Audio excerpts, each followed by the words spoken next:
പാഠം 2 നമ്മുടെ ഭാഷ. മാതൃഭാഷാജ്ഞാനം പോഷകപൂർണമായ മുലപ്പാൽ പോലെ ജനനം മുതൽ നമ്മെ പരിപോഷിപ്പിക്കുന്നു.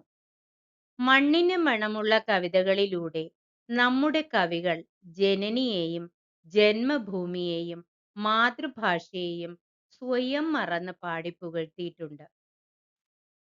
അമ്മ എന്ന അപൂർവ സുന്ദരമായ പദം പറഞ്ഞുകൊണ്ടാണ് ഒരു കുഞ്ഞ് തന്റെ വളർച്ചയ്ക്ക് ശുഭാരംഭം കുറിക്കുന്നത്.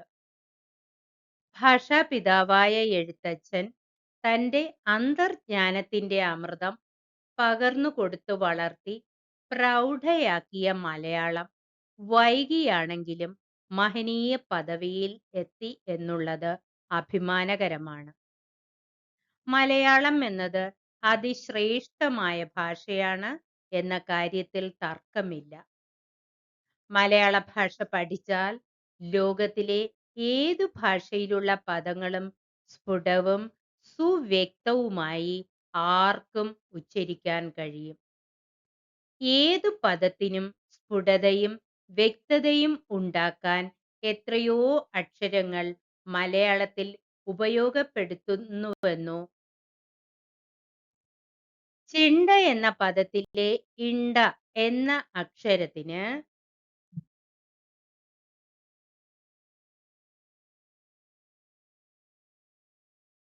കൂടുതൽ വ്യക്തതയും അർത്ഥവും ഉണ്ടാകുന്നതാണല്ലോ.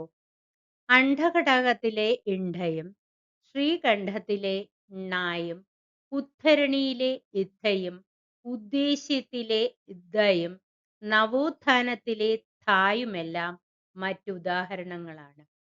അങ്ങനെ നോക്കിയാൽ അക്ഷരവ്യക്തത എടുത്തു കാണിക്കാൻ എത്രയെത്ര അക്ഷരങ്ങളാണ് മലയാളത്തിലുള്ളത്.